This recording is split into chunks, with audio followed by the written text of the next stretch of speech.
Aqui, no Centro de Conservação e Manejo de Fauna da Caatinga, é onde acontecem diversas pesquisas feitas por professores e alunos da Universidade Federal do Vale do São Francisco e de instituições parceiras.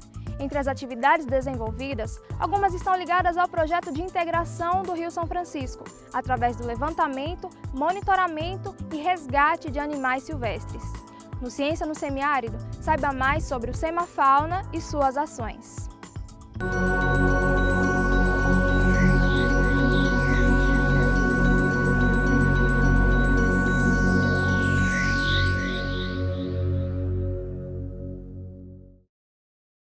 O Semafauna é um grupo de professores pesquisadores da Universidade Federal do Vale do São Francisco que se reuniram em 2007 para 2008 e criaram esse grupo de pesquisa, que esse grupo de pesquisa depois ele se tornou o grupo que trabalha num grande projeto, que é o projeto de integração do Rio São Francisco com as bacias hidrográficas do Nordeste Setentrional. E esse grupo de pesquisa, ele basicamente desenvolve atividades de monitoramento e resgate nesta obra denominada Projeto de Integração do Rio São Francisco, mas também é um grupo de pesquisa que desenvolve outros trabalhos científicos, por exemplo, trabalhos com mamíferos, trabalhos com répteis, trabalhos com anfíbios, trabalhos com peixes, trabalhos com insetos, seja insetos aquáticos ou insetos terrestres. Então é um grupo de pesquisa que tem o objetivo fundamental desse grupo de pesquisa trabalhar com produção de informações, produção de dados científicos, que esses dados científicos, esses papers, esses trabalhos publicados, são a base para qualquer programa de conservação. O Centro de Conservação e Manejo de Fauna da Caatinga, ele tem basicamente o Centro de Triagem de Animais Silvestres, temos um núcleo de ecologia molecular e nós temos uma infraestrutura, que é um museu, que ele conta, a atividade principal do museu é trabalhar com a educação, uma educação ambiental para a sociedade que está em Petrolina, está em Juazeiro ou arredores aqui, trazendo os alunos do primeiro, do ensino fundamental, do ensino do segundo grau, para desenvolver atividades relacionadas à fauna. Nós trabalhamos dentro do PBA 23, que é um plano básico ambiental que atende o projeto de integração do Rio São Francisco. O PBA 23, ele contempla o resgate de fauna e o monitoramento de fauna. O resgate de fauna é aquela ação rápida que acompanha os tratores, o andamento da obra diretamente, fazendo o salvamento, o resgate, a retirada dos animais que possam estar ali durante a supressão da vegetação, enfim, naquele trabalho da construção civil. Esse é um trabalho que está contemplado no PBA 23 e que o Semafauna também executa. Outro trabalho que a gente também realiza é o monitoramento de fauna. O monitoramento ele já visa entender e acompanhar como é que a fauna daquele local onde está sendo instalada a obra está sendo influenciada. Quais são os impactos que a obra está exercendo sobre aquela comunidade, sobre aquela fauna que vive naquele local. Então, esse é um dos principais objetivos então, do monitoramento, acompanhar e avaliar os impactos sobre a fauna. Para isso, nós dividimos o PBA, ele contempla vários subprogramas. Cada subprograma trabalha especificamente com um grupo animal, por exemplo, mastofauna, herpetofauna, entomofauna, ictiofauna, são todos grupos que vão para campo, fazem análise no campo, registram os animais, voltam para o laboratório aqui no SEMA, trabalham esses dados, constroem relatórios e encaminham para o IBAMA, que é o IBAMA quem toma as decisões em relação a toda essa avaliação.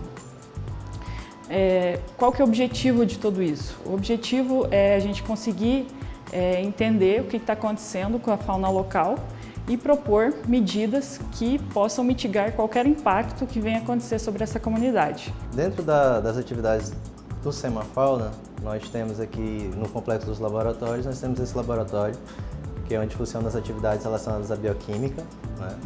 Onde eu coordeno essas atividades, oriento alguns estudantes. Aqui nós temos alguns projetos enquadrados em uma linha de pesquisa que é fundamentada na obtenção de moléculas, de biomoléculas, de origem animal e também vegetal, né? Com a finalidade de uma aplicação terapêutica futura, ou uma atividade biológica que possa ser melhor descrita.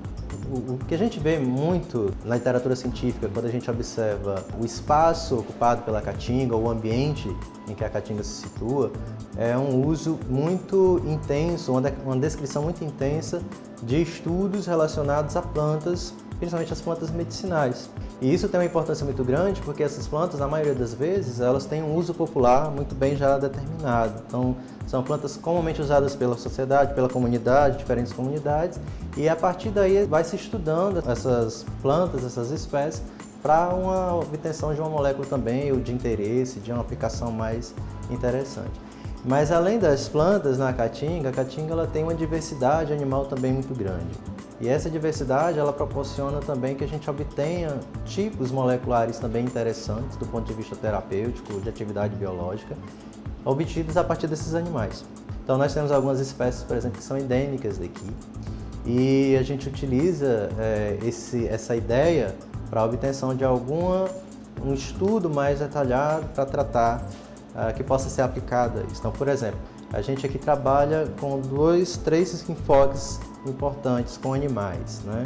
Um seria com serpentes, um outro enfoque também que a gente tem procurado trabalhar seria com peixes e também de alguns anfíbios. As atividades que a gente costuma usar, que a gente tem tentado avaliar também aqui, vão desde atividade antimicrobiana, no caso no muco de peixes, né, mas também a gente procura avaliar outros tipos de atividade, como atividade antitumoral, atividade anticancerígena e também atividades relacionadas ao processo inflamatório. Se a molécula pode atuar como um possível agente anti-inflamatório ou um agente analgésico. Então, nós temos alguns modelos farmacológicos que podem ser empregados para testar o efeito dessas moléculas obtidas a partir desses animais e observar o seu comportamento para futuramente avaliar se elas são ou não viáveis do ponto de vista terapêutico.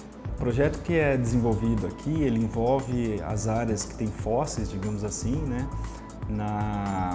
praticamente no Nordeste brasileiro, né?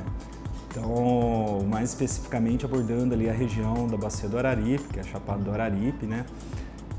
Tudo começa com o planejamento do campo, né? Então você tem a organização do campo, a gente vai geralmente nas áreas que a gente acha que pode ter fóssil, então a gente pega o mapa geológico, vê quais são as áreas possíveis de ter fóssil, então a gente chega lá no campo e verifica se tem ou não fóssil. Então esses campos geralmente duram 5, 6 dias, tem campo que dura 15 dias, e nesse campo então a gente faz a coleta dos fósseis. Aí os fósseis são acondicionados de maneira correta e trazidos para o laboratório para a gente preparar.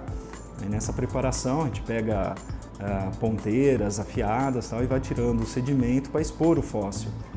E aí depois que você tem esse material preparado, a gente estuda a anatomia dele e compara com a anatomia de outros táxons, né, outras espécies que já foram descritas na literatura. E com isso a gente chega, digamos assim, à conclusão se é uma espécie nova, se é uma espécie diferente, o que tem diferente das outras espécies, né, e inclui isso no contexto evolutivo do grupo, né.